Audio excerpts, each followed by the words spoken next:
see if 3 times the charm. Man.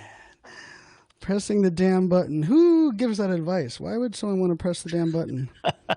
Well, at least we practiced pressing it 3 times. We did. I know. It's like they repeat. Oh, and look at that. I even see us live on the Facebooks. So far, so good. So far, so good. You know, it's new home studio, although I tested the internet. I also added a channel that we are pushing out to, which it's always like an extra variable. So I removed that variable and reset my router. I do see people that are live. So what's up, everybody? Thanks for bearing with us. I always tease people, as someone that's in tech, that majority of the time the air is between the keyboard and the chair. And probably more so than anything else. That's probably the case as well here. Something I was doing somewhere, but we're going to record an episode with my good buddy Mike here. So we're going to jump back into it. I will be able to see your comments and everything that are watching live. So I see Jennifer's watching live. What's up, Jen? And yeah, let's see if this holds true for us, and we'll get through this. So thanks for jumping in. Thanks for everybody watching. Thanks for sharing. And this will be a lot of fun if if we can make it all work. Welcome back to another episode of Press the Damn Button. My name is Brian Fanzo, founder of iSocialFans. And I have my good friend Mike Ganino with me. And for those that aren't watching this live and you're listening to the podcast, we've had to press the damn button 3 times. And I'm a big believer in perfection's a fairy tale, control is an illusion, and when you screw up, admit it. And this is me owning it on a show called Press the Damn Button. So we're kicking it off a little bit of hard truth is that, the only thing you can guarantee with live video is that something will go wrong, but you got to just keep pressing that damn button. And with that being said, we are powered by Restream.io, which we are using the Restream Live Studio here, where I just sent Mike a link. He's able to jump in on us to record it, push it out to YouTube, Twitch, Facebook, LinkedIn, and all those great channels. It's the tool that I'm using 100% for all of this broadcasting, which for me, it's really nice being able to just use a browser tool that pushes it out to all the channels. I can change and update the titles and the descriptions for each different channel, depending on that audience. I can even, after we're live, go in and edit the video afterwards, which is a lot of fun. So yes, I see some of our live audience. Kathy says the rule of 3 for comedy. So we are embracing that. So thanks, Restream. Check them out if you guys are interested. Definitely, a tool that I am really enjoying.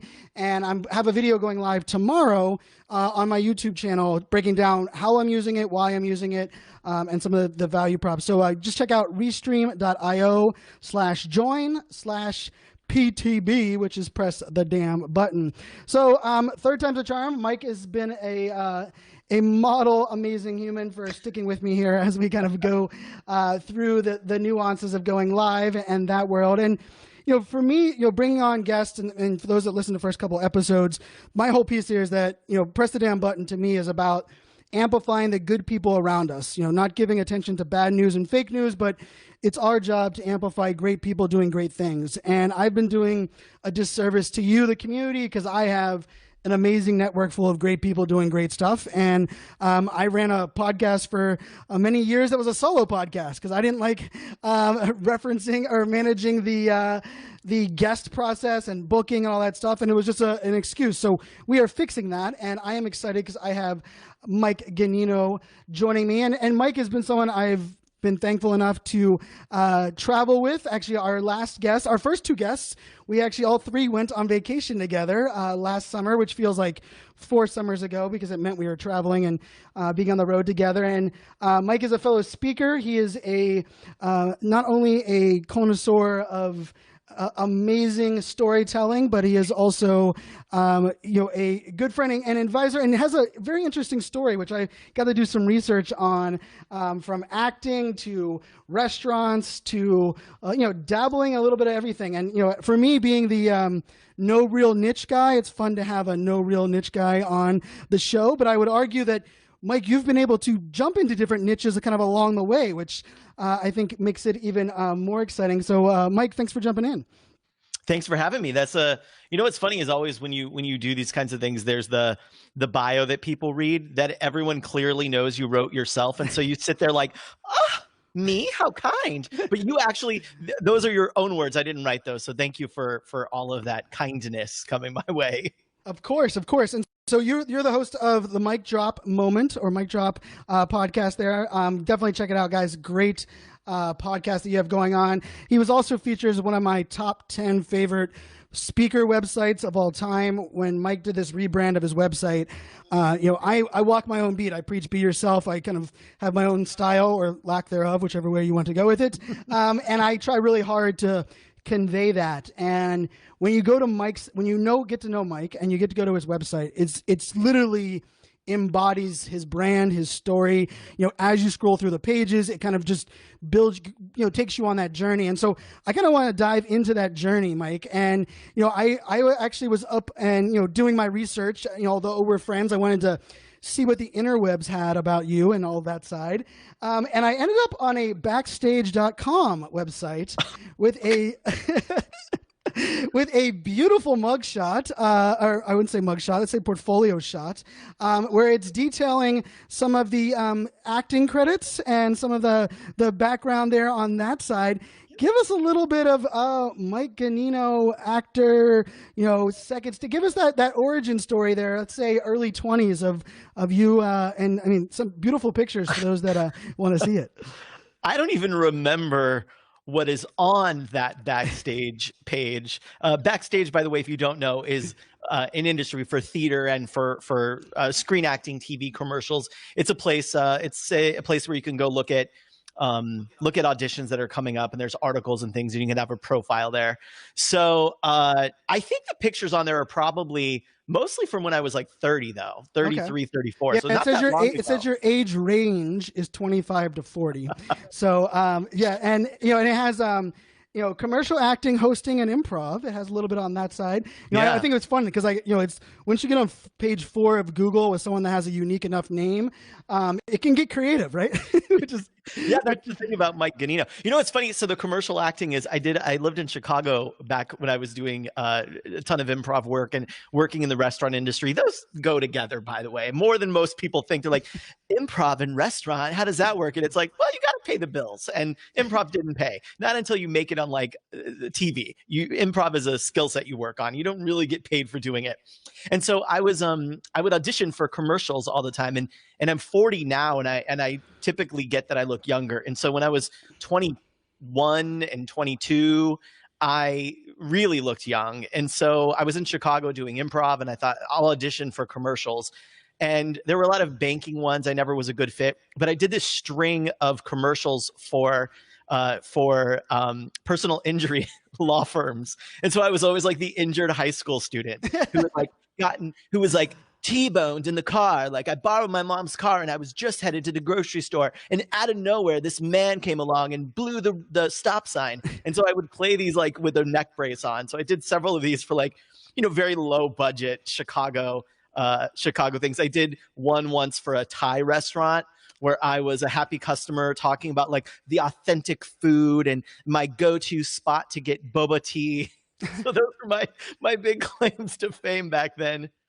Nice. So I see. So it's funny when I was doing that, and you and I had talked about this in the past, but you were you performed at the world famous Second City, and then we have Upright Citizens Brigade and the Improv Olympics, and yeah, there you go. Look at that. You're representing. Pride shirt on. Yes, I love it. And actually a lot of this podcast and my current favorite podcast for the last couple of years has been Armchair Expert with Dax Shepard as the host. And Dax went into detail early on in that episode on his show about Second City. And for those of us that live on the East Coast or aren't part of the LA scene or Hollywood or acting or comedy, although I work on a stage today, Second City was something I had heard of mentioned, but didn't really know. And then he went through like a series of guests that were all part of Second City and like talked about the different tribes and this like crazy culture, not only that you have to be all in, but you like pretty much just pause the rest of your life and kind of dive in there. So tell us a little bit, and for me, this is something that I love because I think, where you're at now and where like that background, we always have kind of a fun journey to get there. But Second City, I saw a couple of people that are watching live mentioned, being an actor. I tried out for thespians in high school. For me, I was that kid was like hockey, baseball, liked computers, wanted to act. And I remember, my first couple auditions definitely was told no. And I wasn't great at learning no at all at a younger age. And I was the kid that get like visibly upset losing a sporting, a game, even though I was playing, I have like 80 hockey games in a season, and I would, it would crush me, right? And it took me a while to get that. And I recently heard something that hit me really home, was that like the greatest actors are the ones that learned how to accept no, to accept failure, and keep on going on. And so I'm curious, from your like Second City side, like how did you get in there? And then what would you say you like kind of learned from that you still take in 20 years later? The Second City thing for me happened because I dropped out of college. I went to college at Drake University in Des Moines, Iowa. I was studying journalism and psychology. I was, going to be like a broadcast journalist talking about psychology. And so I dropped out of school. I came out of the closet. It was just a lot of stuff to deal with. And so I dropped out of school in my second year, and I kind of bopped around a little bit between family members. I lived in North Carolina with an aunt for a little bit, lived back at home with my grandparents in Arizona for a little bit. And I was like waiting tables at Pizza Hut. And my grandma was like, you got to get the hell out of here. Like you cannot stay here in this small town, like really, really small town. You've got like Pizza Hut was the place people went to on prom. That's how small it was. So she's like, you got to get out of here. And I was like, I know. And she's like, well, what do you want to do? And I was like, I want to go see things. I want to go explore the world, because I grew up not being able to do that. I'm a kid who was super, I didn't have a lot growing up. And so I wanted to go see the world. And so she said, why don't you become a flight attendant? So I did that. And that's how I landed in Chicago. And then once I was in Chicago, I was like, I have a little bit of time as a flight attendant. That's where I got based. So I had a little bit of time. And so I thought, you know what? I'm going to I'll start to audition. I've always wanted to be an actor. So I started going to auditions, and I wasn't really getting anything. Nothing was really popping. So I started taking some classes at a few of the improv theaters. And there's a bunch of improv theaters in Chicago. It's the birthplace really of improv as we know it. And so I started taking classes, and eventually took some writing and performing classes at Second City, and worked all the way through the program there. And continuing to go to other schools in Chicago as well, IO and Annoyance, and just small street theaters and some really cool things like that. And, at the end of the day, like improv is not about getting you're not going to get famous doing improv, and you're not going to earn any money doing improv. It's really a skill set to help you get somewhere. And so that's what I realized. And all the time I was working, I did the flight attendant thing for a year, and then I left that to go. I didn't leave that. I got fired like everyone did because of 9/11. So I got let go of that job because of 9/11. And so then I was like, well, what do I know how to do? I live in Chicago. I have rent. I have bills. I'm type 1 diabetic. I've got medical things to pay. What the heck am I going to do? So it's like, I know how to work in a restaurant. So I got a job in a restaurant again, and then was doing improv and restaurant work at the same time, and did that for like years, like 10 years. I did both. And I realized a lot of times the things I was learning in improv were very helpful in the restaurant world. That I was able to take ideas from how to lead, how to respond to issues, how to create new things, new menu items, new teams, new markets. And so I was much more successful on the restaurant side of things, eventually becoming a chief operating officer and starting building out my own this concept with a business partner that we sold to a private equity firm in 2013. And then after that, I was like, okay, what do I want to do next? And my husband, who grew up in Chicago, I grew up in California-ish. And he said, I want to live in the sun. I've lived my whole life in Chicago. I want to live there. So we took the money we got from the earnings of the sale and moved out to LA. And initially I thought like, I'm going to get a TV show. I'm going to be like a host of a food and travel show. And I don't know what I thought, that you just like hang out on Sunset Boulevard and someone's going to come along and be like, you're a star, kid. Winner. I know. And so I met a good friend of mine, Shannon O'Dowd, is a really well-known TV show host trainer, and she's been on QVC and everything. She works with some of the top people you see on media and hosting on E! So I met her and did a class with her, and now we've become really, really good friends. And she said, we've got to have a brand. That TV show hosts today are either like D-list celebrities who, will do it for 100 grand or something, or they're people with really strong brands. So I was like, I'm going to brand myself the food and wine expert. And so that started getting me consulting gigs. It wasn't Interesting. TV show gigs. It was restaurants and hotels and concepts that wanted to do what I had done, which is grow something little into a much bigger brand.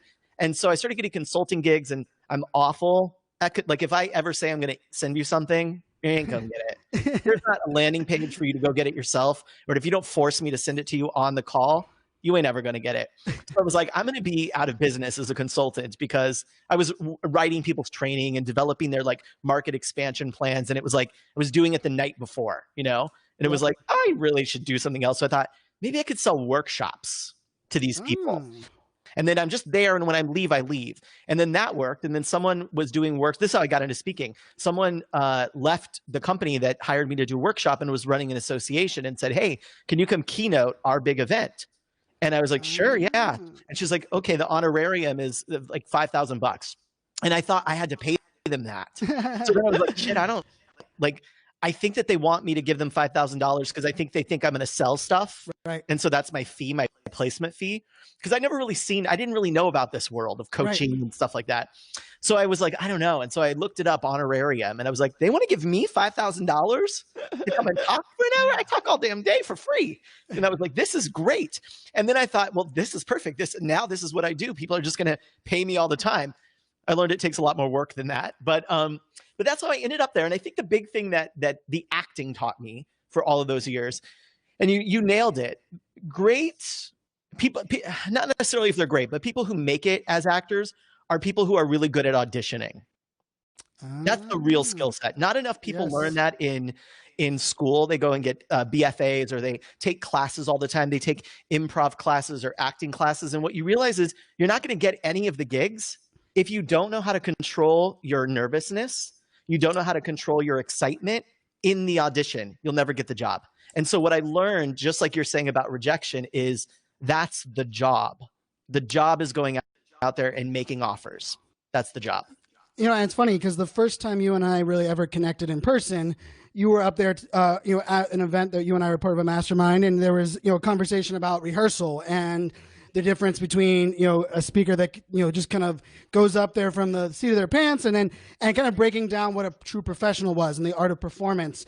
And before you got to the point, you were like, and some of you were nodding your head like, yeah, that's what everybody else does. And I'm in the background, like nodding my head. You're like, yeah, that's what I do. I'm not a unicorn. I'm unique. And you're like, but you're not a unicorn and unique. And you kind of went through that. And I thought it was really interesting. And to kind of link this back before we get a little bit into that piece, the flight attendants, restaurants, acting, improv, and then also even, coming out and then, moving away from home. So much of that is like, and this is like a pet peeve of mine. Like, I hate when someone's like, you must fail to be successful. Cause I'm like, telling people they have to fail is like horrible, because we forget to say like failure sucks. It hurts. It's a kick. I mean, this is we tried to go live 3 times on this. Like I've done 3,500 live streams. I was frustrated as hell 15 minutes ago because I couldn't figure out what was going on because something was failing. Right. And I'm curious, like that idea of like being good at auditioning, but also learning the restaurants. Like there's something there too, to being able to be confident in that you're going to be able to reinvent, but also be confident that your skill set will adapt to whatever you're doing. Because like, even as you said, like, I know you as, the wine element, right? You definitely know your foods, your wine, your husband's an amazing chef as well.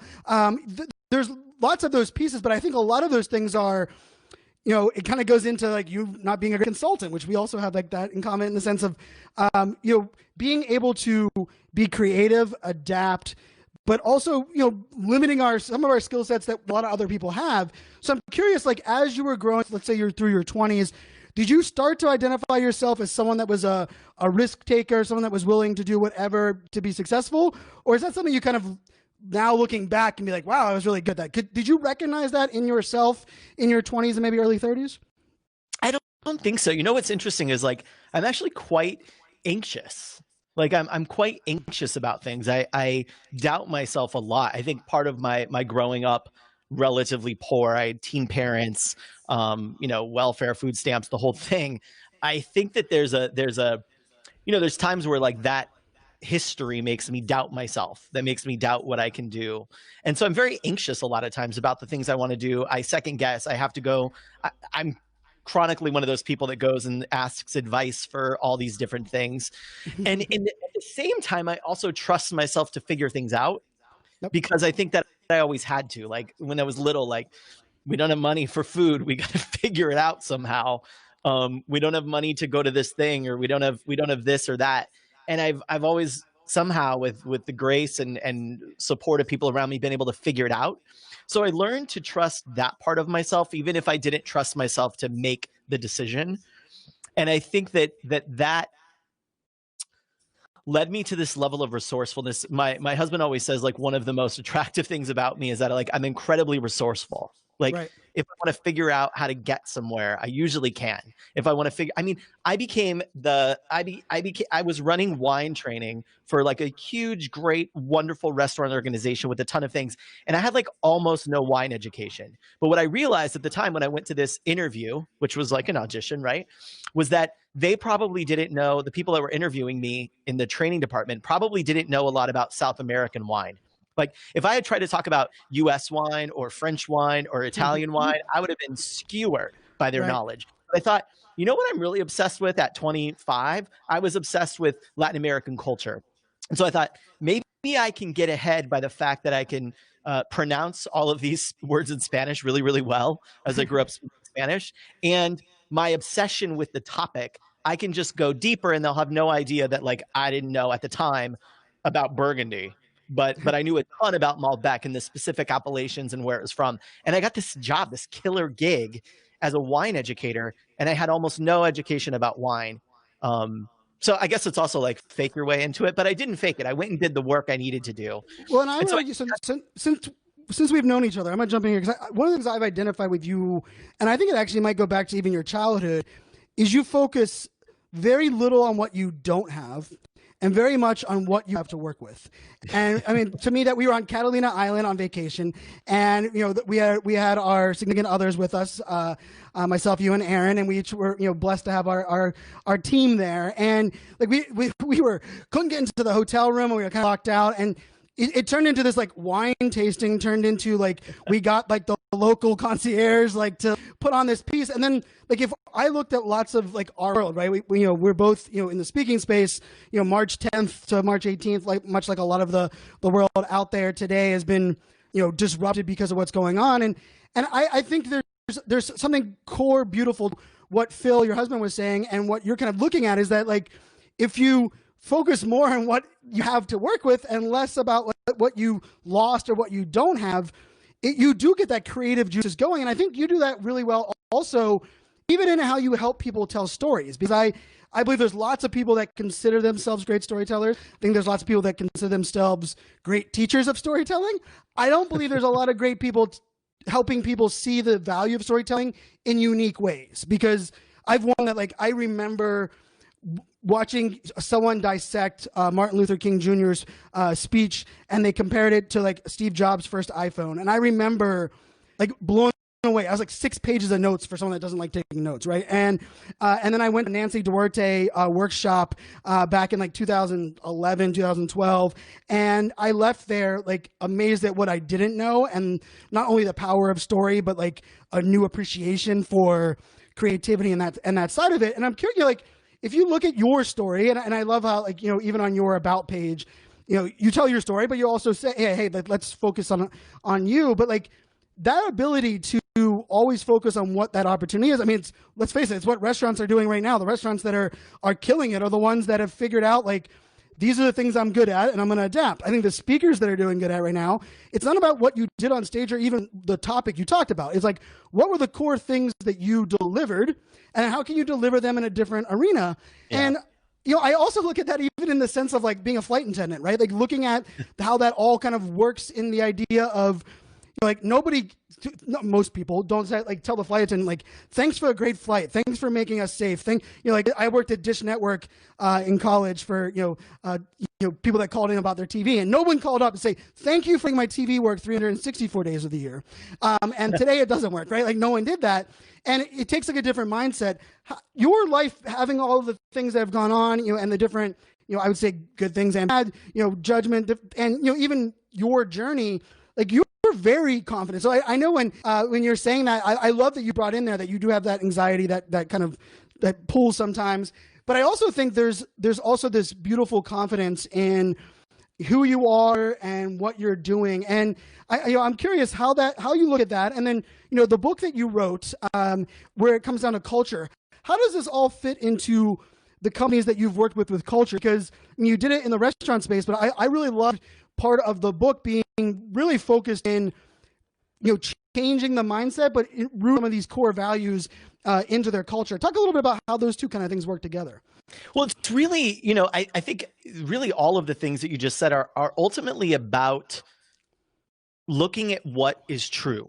What is true here?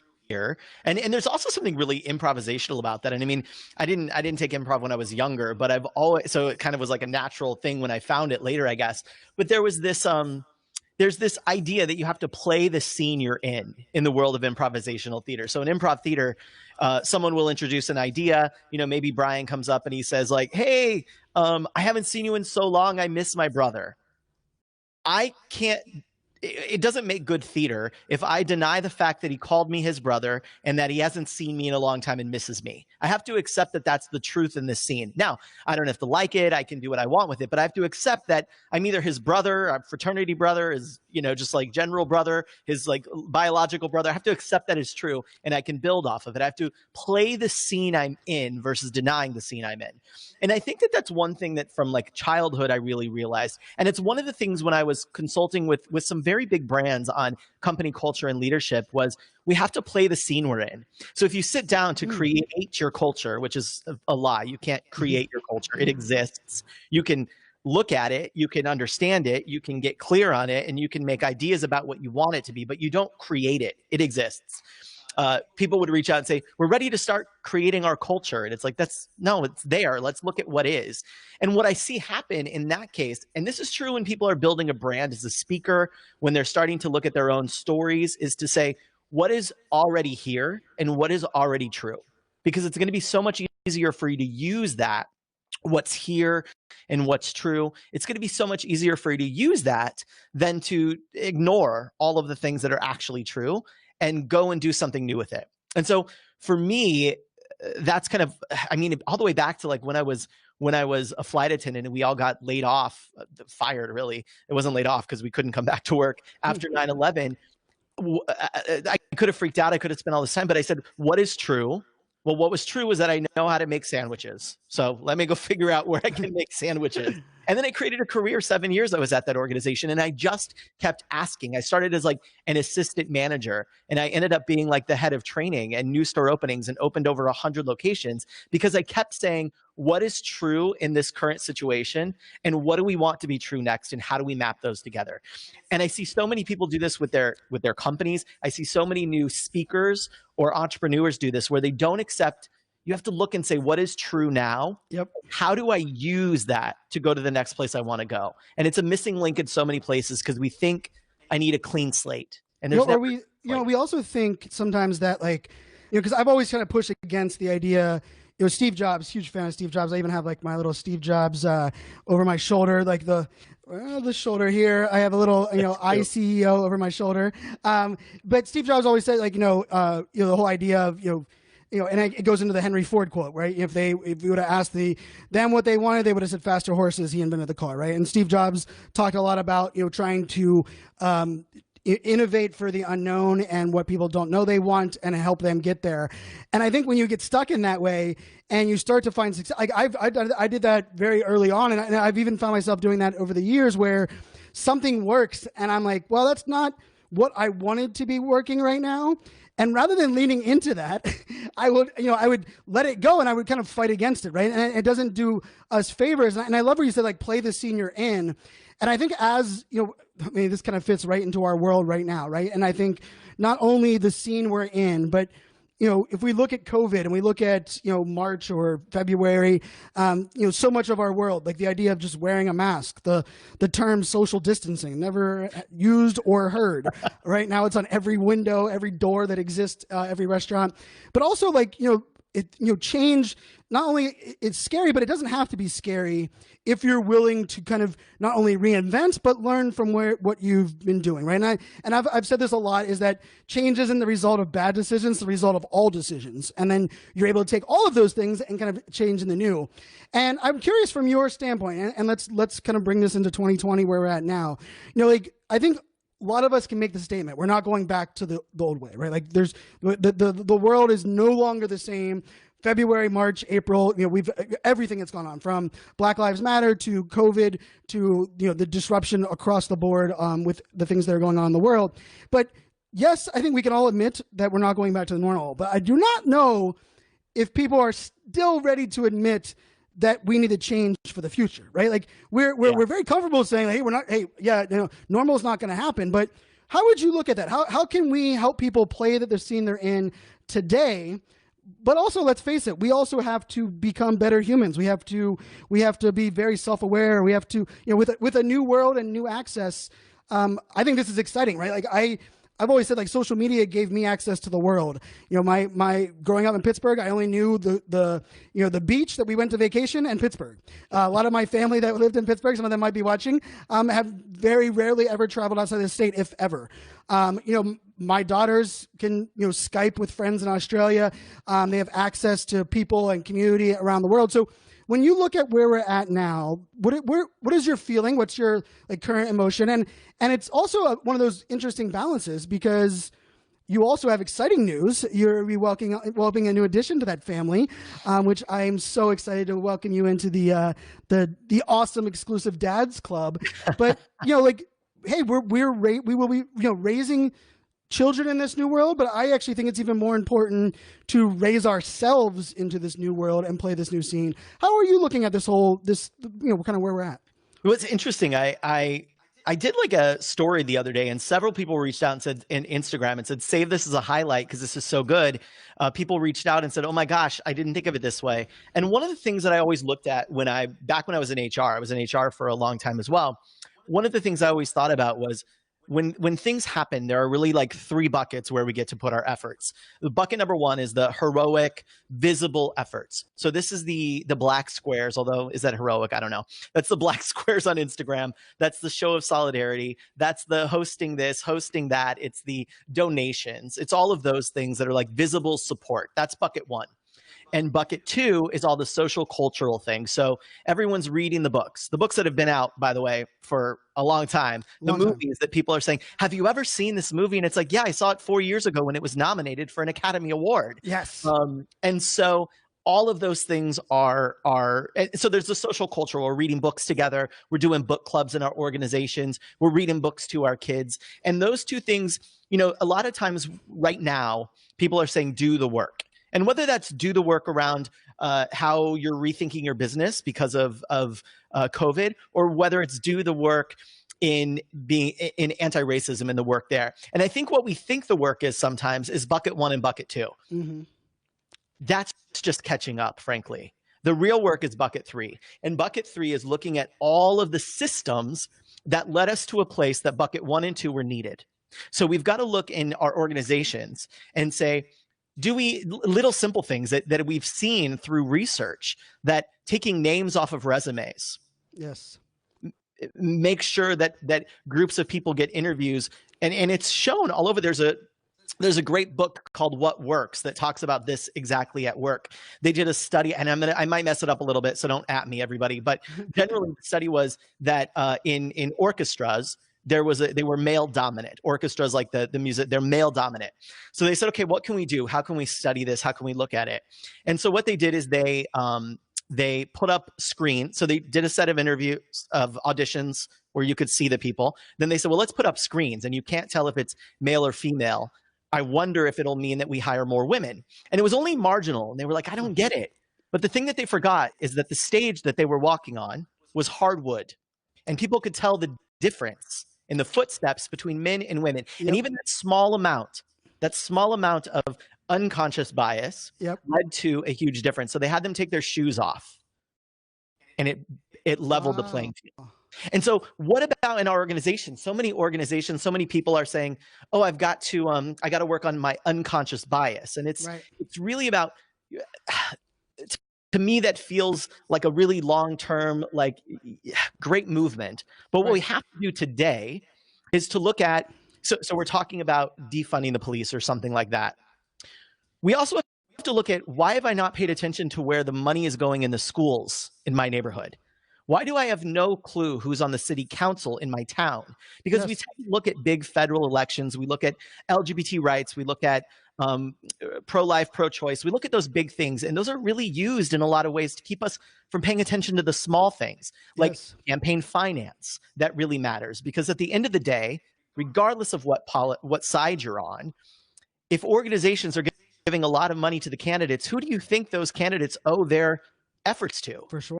Not you and me. They owe it to the organizations, and we don't even understand how elections work.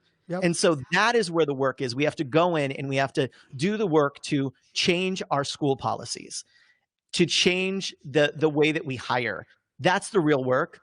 The first two buckets, those are great, and those are catching up. But the third one, and that's the hard one, Brian, you hit it exactly. It's the hard one that most people, I fear are not going to do. Well, and I think this is where, and it is not even really how we can walk into like white privilege conversations, but there's an element where we oftentimes feel comfortable doing just enough, but we also feel comfortable showing that we're doing something, but also like figuring that out. And for me, one of the big glaring errors of my ways was being an advocate and being proud that in certain situations I was silent, in certain situations I wasn't, and I wasn't being strategic with those, which I am in many other areas. But also to your point, like if you watch, I recommend just go into Netflix, hit the Black Lives Matters documentary subcategory. You will all of a sudden realize really quickly that like the district attorney in your area is going to impact your life 10x what the president's going to be. And I live in Northern Virginia, right? Like I was blown, like the corruption at that level, putting people that have one drug charge away for life versus like there's a lot of those things as well. But I also like you said with the unconscious bias piece, right? And I think this also comes into LGBTQ pride and a lot of the ally, right? And I think for a lot of people, especially in this current environment, the question becomes, where do we start? How do we start making action? And I think a lot of us, it's kind of like we want to change the world. And the reason we like that statement is because it's so grand and it's so big, and we make it feel like if not everyone is with us, we didn't fail, we tried, right? Yeah. And I think that is no longer acceptable. It is no longer, hey, I'm gonna change the world. It's now gonna be like, how do I change my actions today? How do I change even the words that I use? Even the ability. One of the things that I went and looked at was, I was moving this past weekend and I was unloading the books onto my daughter's bookcase, and I started to organize them on the diversity of the characters on the front of the book, and then how many are white versus black, how many are boys versus girls.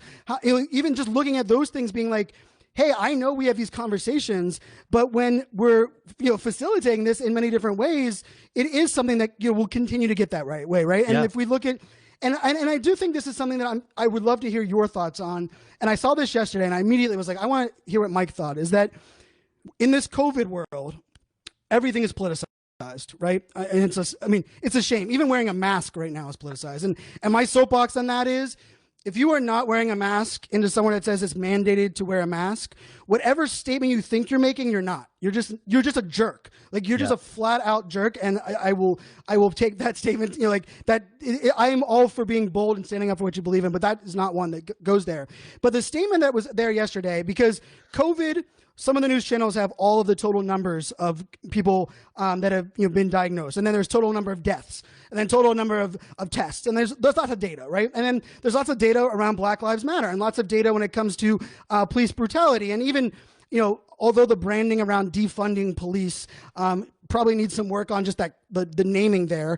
If we look at it and all of the things that we've put onto police to do in our classrooms, writing tickets, protecting us, being the traffic cop, being the person that checks our license plate sticker on the back of our, like, oh my God, like just stand back a second and be like, no wonder things have got so out of control. And like, how do we, rein that back in and understand where these roles go? But the statement yesterday that jumped out at me that I wanted to ask you about was data.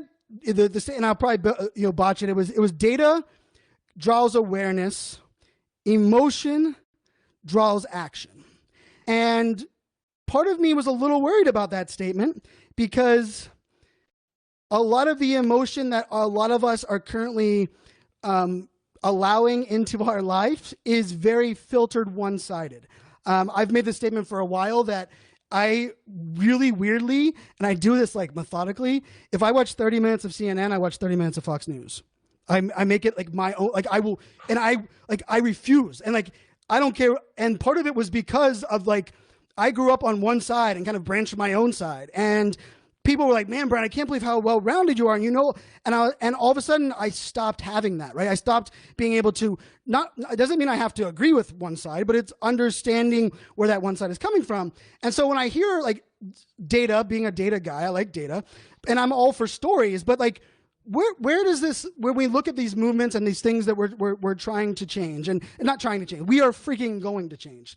The world we're making noise. It's no longer, it's ridiculous it's taken us this long, but we are going to change. How do you look at that? Data, emotion, because I mean, storytelling, we have the Maya Angelou quote that I think we all love, but in this current times, what role does emotion play?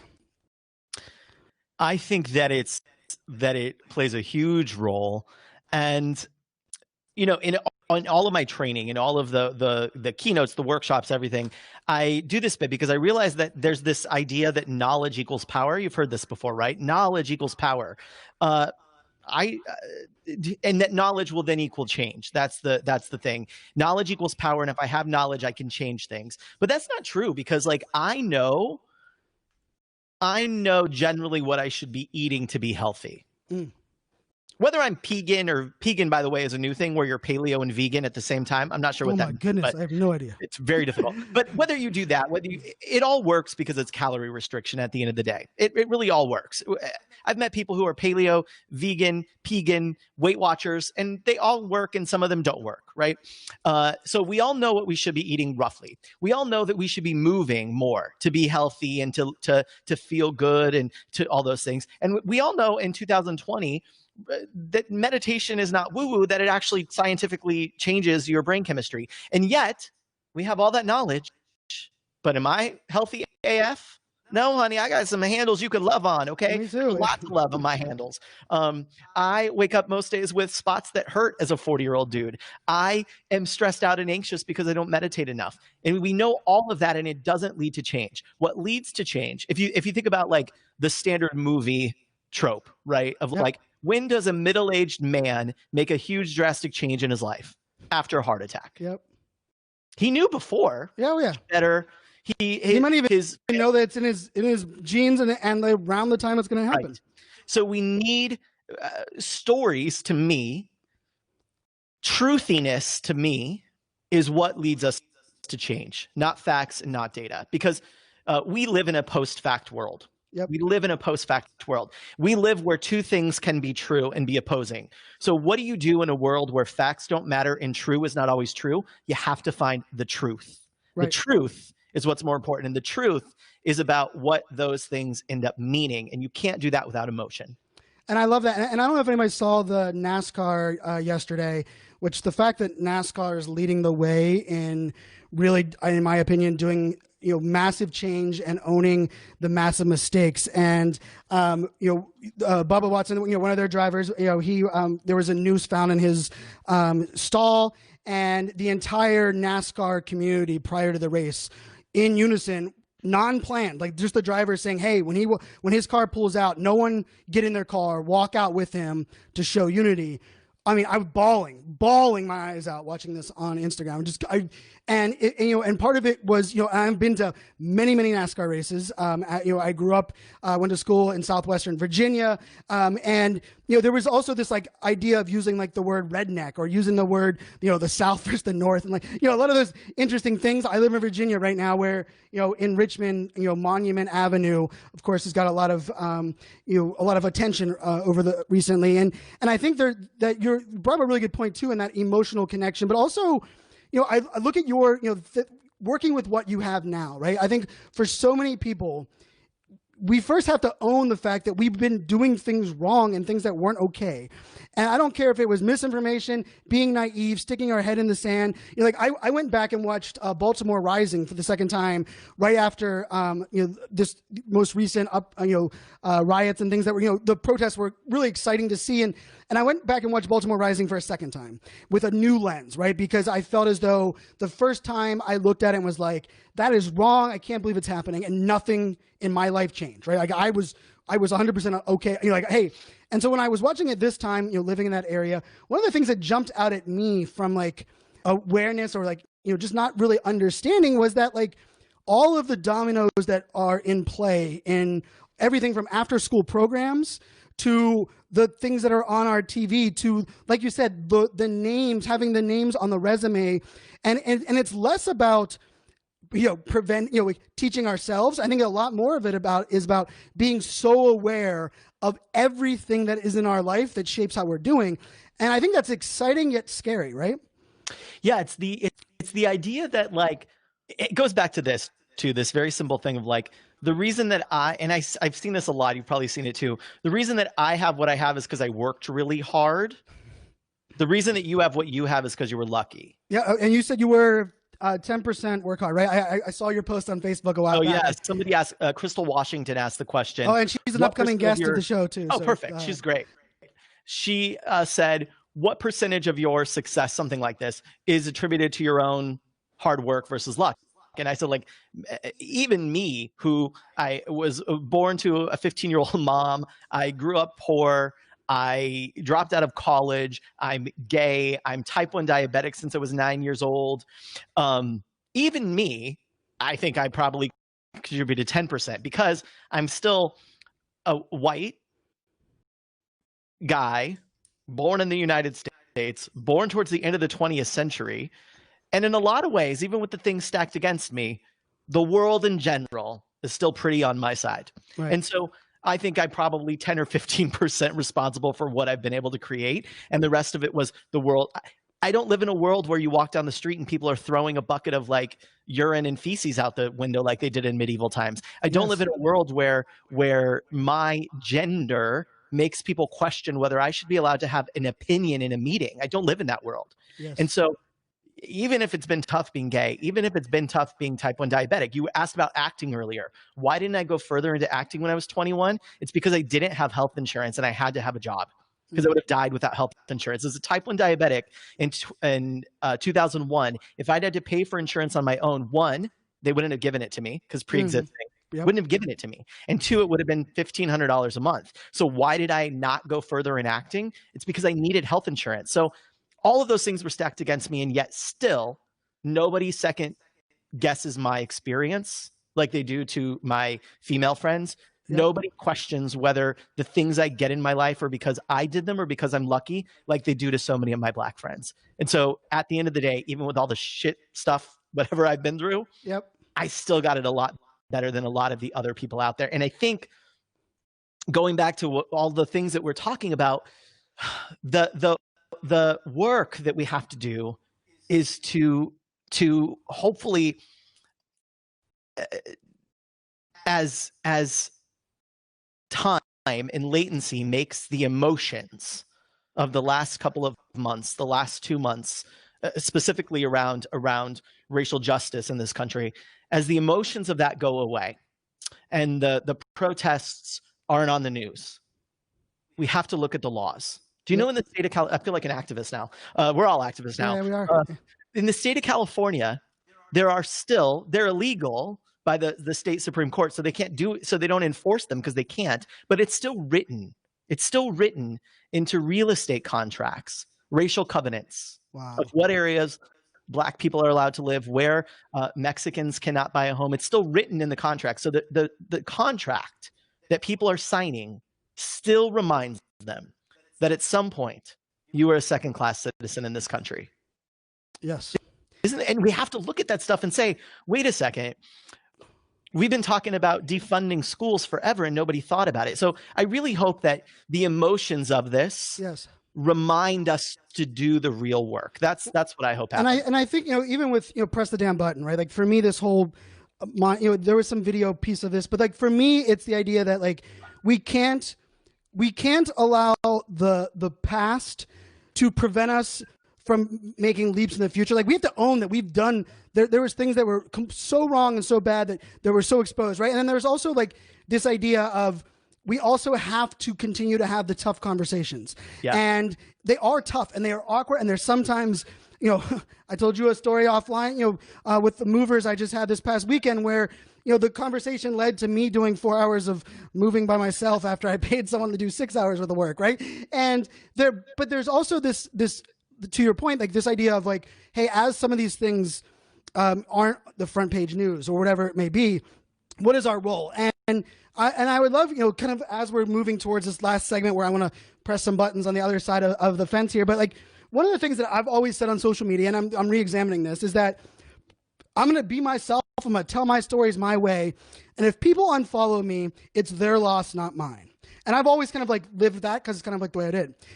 During when we had to deal with this kind of when I came to the realization that my silence was no longer acceptable and my silence was actually compliance. And I was extremely silent in many different areas. I actually, because I'm kind of a geek like that, I wrote down like 15 different scenarios in the last 12 months that I was positioned in, that I took the path of silence, and making myself feel good about it, feeling as though I was, on team for a better world, when I now realized that was wrong. And I had, in the first day as I was making the stance, 46 people unfollow me on Instagram. The next day, 81, and the next day, like 105, right? So like, let's just say 200 or so people. And the old me was always like, you know what, it's their loss. But I sat back and said, holy cow, like those 200 people are the people that I want to reach.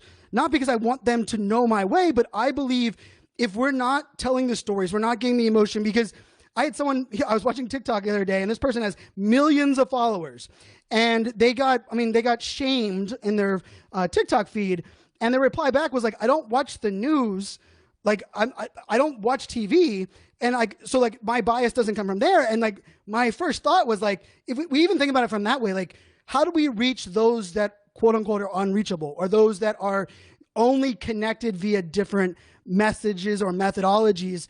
And I do think it's all of us having the conversations, right? And I would even argue that, someone had mentioned to me when launching of this show, I wanted to launch the show in February. I paused my other podcast in March because I thought the world has enough fear at the moment. Let's leave FOMO in the background for the near future. But I was really reluctant on launching this show. But then part of it came down to this idea of like, no, and I'm not going to avoid topics. And even if I look at it from this part, is like, I want to keep conversations moving forward as we move in, with things that are going on. A good friend of mine, Jared, is coming on this week on Friday, one of my favorite activists in the world. And he's going to talk a lot about, even things that he's done in the NASA arena, helping NASA kind of understand some things. But I guess the piece that, you have a podcast, Mic Drop Moment. And I thought one of the things that's interesting is that, it's our ability to be memorable. It's our ability to perform. It's our ability to be relatable. How before we get into the last segment, how do you look at the world that you and Phil are raising, the new one, as the new one enters the world before the end of the year? As you start looking at that emotion, it's not, and it's not like, hey, how do we make the world a better place for our kids? But really, how do you look at being open to new conversations and new experiences and new worlds in this new normal? I think it's twofold for me. One is that we tend to say, and this is where I think there's actually this really great in the idea behind press the damn button. I think there's something about, we think of confidence, the confidence to push the button, the confidence to have a mic drop moment. Because for me, the mic drop moment is when you say the truth and it resonates with other people. That's when it's a mic drop moment. You need to feel it, and so do they. And so for me, pressing the damn button and the mic drop moment, the link between these two ideas is one that I don't think confidence is born. Confidence is crafted. I also think that you don't need to find your voice. No. What you need to do is to allow your voice to come up, to trust it. And so yes, and it's not introvert, extrovert, right? We have to throw those things out of it, right? I love that. And the thing about it is that it also has to happen in community. Yes. That we have to press the damn button and there has to be a response. That we have to have a mic drop moment, not because we stood in a room and screamed our message and gave zingers to people, but because we said truthiness that resonated. And so there's something really interesting here to say, that's the world I want to live in, is one that has permission for people to confidently say what they need to say, and then provides community for that to resonate. And so when I think about the world that my child is going to grow up in, it's going to be hopefully a world with more of that. It's going to be a world with a whole bunch of stuff still. Yep. Because again, the work is not bucket one, posters and money donations. The work is not bucket two, read the books and do the movies. That's catching up. The work is change the systems to read. I read a great book called, I think everyone should read this book, What You Should Know About Politics But Don't, a nonpartisan guide to the issues that matter, by Jessamine Conrad. I would say if we polled people right now who are watching this or listening to this, most people don't actually know how the election process works in this country. Most people do not know how the Supreme Court decisions actually, what they actually mean, and what they really are.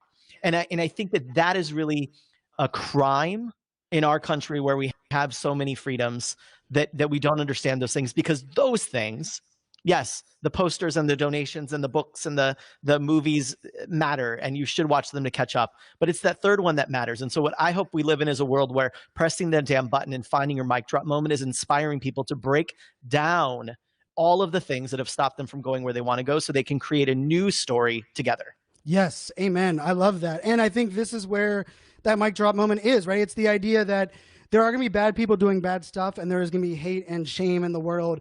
But there is this element of, as you discover what aspects of who you are connect, and leaning into that and exploring where that takes you. And I think it even goes back into your, original point on living in the scene you're in, right? And being able to take that on and embrace that. And there's a lot of, old school advice of, not conforming and not leaning into that. And there's also these assumptions. And I think one of the other things that we can do, and this is where I'll kind of push your buttons a little bit. And I'm curious just how you take this side.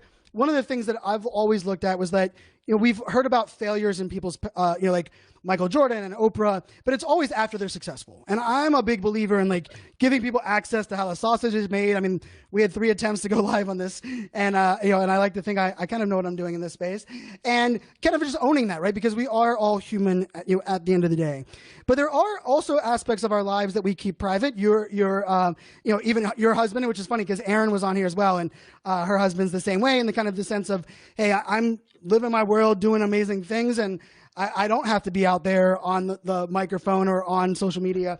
And so I'm curious, when you look at this and in your sphere or where you're looking, how do you look at prioritizing what you talk about, what you don't talk about? How do you look and kind of approach transparency in your life, especially so many aspects of your life are either going to, it's going to take a polarizing decision, a reaction from someone. And even your hair, right? Your hair was the first 10 comments of the show, right? Which I freaking love, right? Because I think that there is also a beauty in people connecting with people that, hey, this is who I am, and take it how I leave it.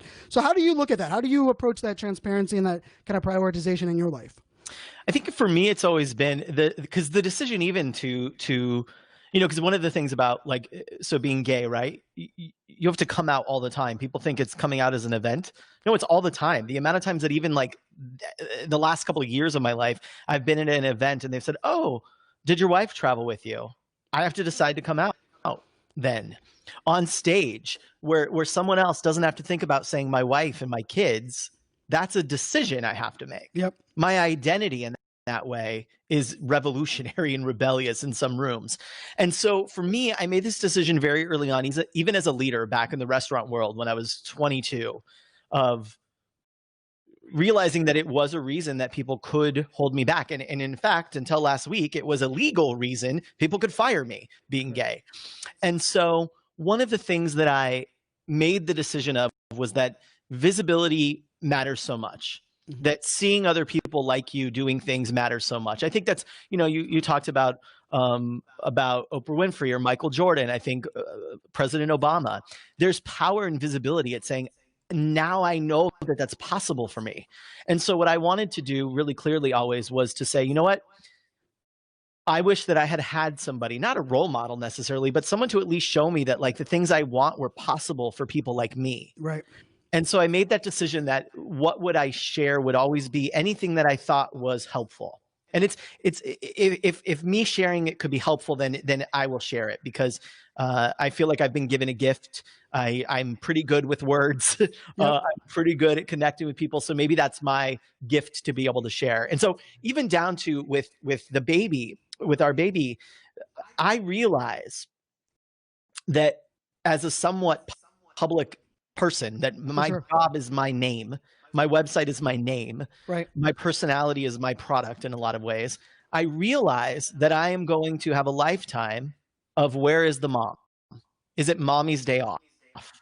I realized, I said this to Phil, we were walking around our town, we were going to dinner, and I said, what's interesting is you and me going to dinner right now is just two guys having dinner, even two gay guys having dinner.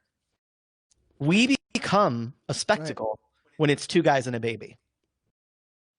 And that to me, and so what do I do? Do I hide from it or do I show it? And for me, if it is helpful to anyone, one, to maybe change the way that someone votes, because they say, look at them.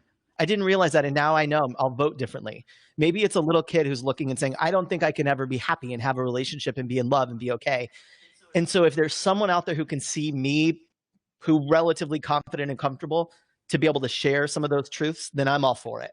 And that's how I made that decision. So I had a feeling you were going to say that. So this is where I'm going to press the button a little bit back. So there's a lot of people that are cancer survivors that are very proud and very public about it, but then they start to either feel shame or feel as though what they are really good at is overshadowed by the cancer. And they say, I don't want to be known as the cancer football player. I think of James Conner, who's the Steelers running back, who was literally given a 5% chance. And he is the advocate, and there are people that he's changed their lives. And for the longest time, up until just recently, he made it a point every time, like, please do not introduce me with cancer in my bio. That is not who I am. And he recently just kind of shifted, and it was a refreshing piece for me, but I also can relate to that, right? Because, and as you were saying that, like, my heart broke a little bit in the sense that you look at that as being like the future for forever for you and Phil raising a child, right? And I will tell you, I didn't plan on sharing this, but my oldest daughter, who's 10, just this past weekend, we were talking about, I have a big backyard, and we were like, hey, I'm going to have all the families over, and we could do a camp out back there or something.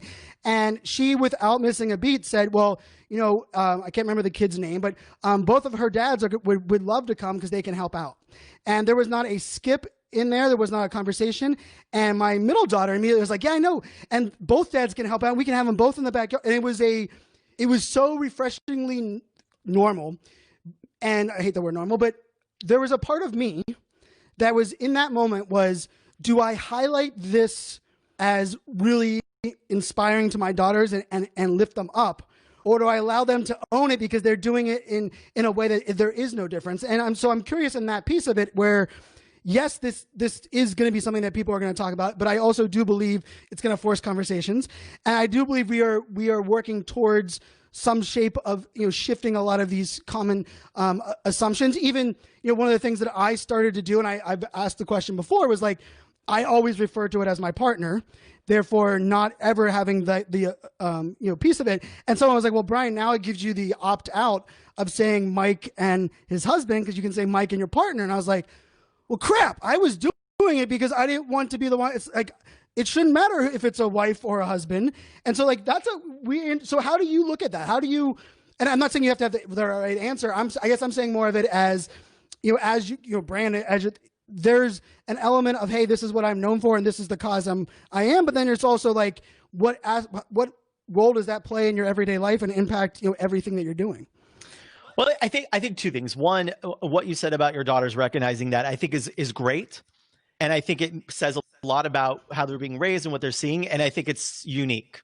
I don't think it's that common. Right. I agree. I think it's far more common for kids to be made fun of. I think it's far. And the other thing we have to think about, I posted last year something around coming out story, and mine was mostly positive, but it's never always positive because you have this doubt of like, am I going to be ostracized? And so I wrote about that and telling my mom for the first time. And somebody wrote, thinking she was being helpful, she wrote and said, oh, if my son ever does that, he'll know he could just walk in the house with his boyfriend and I won't care about anything except for what kind of sandwich would you both like? And what I had to remind this person of is it isn't just your household, because every single show we watch makes it normal for mommy and daddy. Every single doll in the store, 99% of dolls in the store are in the girls' aisle. 99% of dolls wear certain clothes. The things that we make normative are so different, even down to where I was with a gay couple who have twins, and somebody said, oh, like, what do you, when you grow up, what do you want to be at their birthday party? And it was like, do you want to be a fireman? Do you want to be this? And I was like, do you want to be the creative director of a Broadway show? Like, we limit it. And it was different options that they would have said to a girl. So even if the parents are so understanding, they're still steeped in a world of that. It's the same reason why talking to kids about race is so important, because even if you're, and I challenge so many of my parent friends with this in the last few weeks, of even if your little kid is a little cherub who says, I don't even understand why this is going on, I love my Black friends, they have to understand what is actually going on in the world around them as well. And so I think it's great. And I think it's unique, the experience your daughters had with you. And I think that because of people like that, and because of people like my child bonding and growing up together, they will change the world. Right. But it's not just going to be because they hold hands and love each other. It's because they break down the systems legally that keep us separated. And so that's inspiring, of course. For sure. And I think on the second part of it, I think that the challenge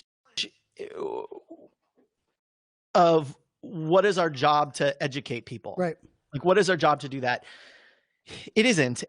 And so here's the thing. If you are a cancer survivor and you say, that's not what I want to lead with, that's okay. Right. And if an event says, we want you here to talk about cancer, you can say no to it. Right.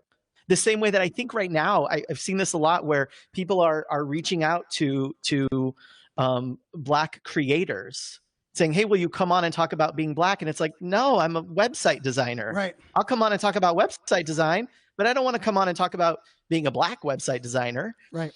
That's a choice we each get to make. For me, I'm very comfortable. Not even comfortable. It's not about being comfortable or not. I'm very, I've made a decision that I'm okay coming and talking about what my experience is like. But Phil wouldn't be interested in that. If they said, come on and talk about being a gay chef, he would probably be like, I don't really know if I want to do that. For me, I'm okay doing that. That's a choice I've made. And we all don't have to make the choice to be activists. And we certainly don't all have to make the choice to be activists to think about the things that we do and how they impact the world. And I think that's really reassuring, that we all don't have to lead with our activism. We can actually go vote differently, think differently, pay attention to our schools, pay attention to our local things. And I think that's, for me, that's really empowering. And we live in a place where we can do that. Yeah. And I think, I think that, and I love where you kind of took that, because I think there's also this beauty in, finding the impact that you're going to make, but not being okay with sitting back and complaining about what's not happening and not doing anything. Right. And I think there is that tendency. And I found myself being very enabling to help people tell stories and be the advocate and the activist. And when I would get pushback on that and they would say, that's not my job, not my norm, I would kind of take that to the point where it's like, okay, then you don't get a chance to complain about these things. And I think it's important to step back and say, wait a second, there are other ways that you can make an impact, other ways you can do certain things. And so I love where you took that as well, in the sense of, figuring out the right things. As I was reaching out to people for this show, even reaching out to you, like, for me, it was like, hey, I wasn't reaching out to you to talk about certain, topics. It was like, hey, this is the style of my show. You're someone I want to tell their story, right? And I think this is also that interesting world where we have to forgive people for not knowing or doing it the right way, but we also have to forgive ourselves and realize like it's better to ask the wrong way and learn from it than to not ask at all, right? To not make and I think that's this tendency, because a lot of people, and I say a lot of people, and for me, we're like, Brian, we see it. We like, you're not afraid of putting it out there. I'm listening and I'm learning, and I'm scared as hell to do it wrong. And scared to hell to do it wrong is what I believe we tell ourselves, so that we don't have to say anything, that we continue to get silent until it disappears from the mainstream, and then we can kind of do things, so maybe it's scared of doing it a certain way, but maybe it's finding a different way or a different button to press or your, certain path. And so, I would love to, kind of leave you at the end here on, you have your podcast, Mic Drop Moment. I know you have Storycraft, where you're helping people leverage their influence, their impact, and really ignite their audience. I can tell you I've been in the audience for you on stage multiple times. I've had multiple mic drop moments of like, oh, I need to do that. I can tell you I remember I pulled open notes from one of your sessions about probably 6 weeks ago, because I did 4 hours of rehearsal for a virtual presentation, and I hadn't done 4 hours of rehearsal in a year for anything I'd done on stage, right? Like it was like all of a sudden I appreciated it, and now I even look like I'm going to rehearse a different way. I'm going to do things differently as I move forward. And so as we look people, and I'll put in the show notes the Storycraft piece, but stories that matter, standing up for your voice, discovering what works, what doesn't work, leaning in and living in the story that you're at. Where do you want people to think? Where's the call to action here at the end for the audience? That's like, hey, you know what? I now see the light, or I'm now ready to embrace my imperfections, right? Or this show is proof. Perfection's a fairy tale, control's an illusion. This was take 3. How does Mike Ganino leave people moving forward to press the damn button and really embrace their mic drop moment? I think it's about 2 things. One is that the answer to growing, the answer to finding the ability to stand up and say something is about curiosity. So really getting clear on your intentions. What are my intentions here? What do I want to learn about? What do I want to share? What do I want to explore? That's number 1. And the second thing, the more powerful thing, is I think if you're in doubt, if your message, if you're in doubt, if your ideas, if you're in doubt that what you say matters and can make a difference, that the only way to know, the only way to get out of doubt is to be there. The only way to explore that and to validate it is to be here. And so in order to build that certainty, if you're looking for certainty in whether your story, your message, your ideas, just even a pitch, you're selling something, to hear if your ideas and your story matters, the only way to do it is to show up. And I think that's really the big call to action for so many of us.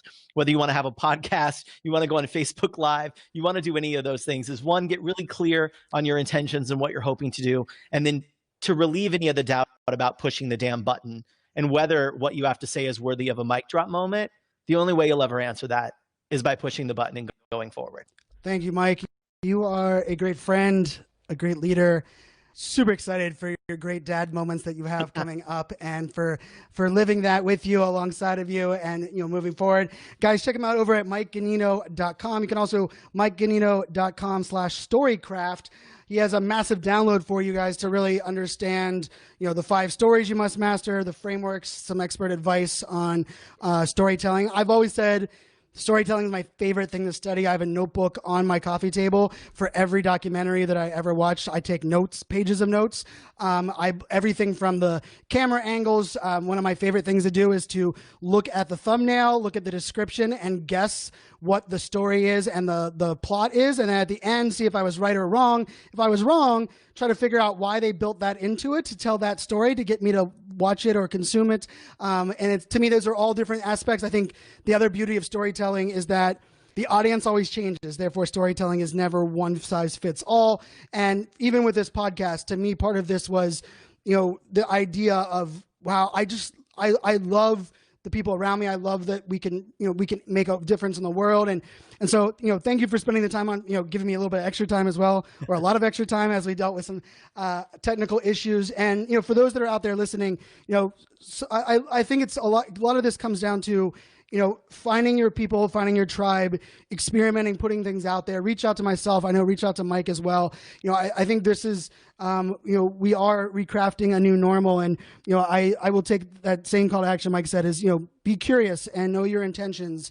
And remember that, in the world we're living in today, you can go a long way by just caring, by showing up, telling someone that you appreciate them, letting someone know that what they're doing is changing your life, is making an impact. And Mike Ganino, you've made an impact on my life. You've made an impact on, I know, a lot of the listeners today. So with that, I'd like to thank everybody for listening. Thanks to our sponsor, Restream.io. Check them out. It is the official powering the Press the Damn Button podcast. And until next episode, my friends, make it a great day. Cheers.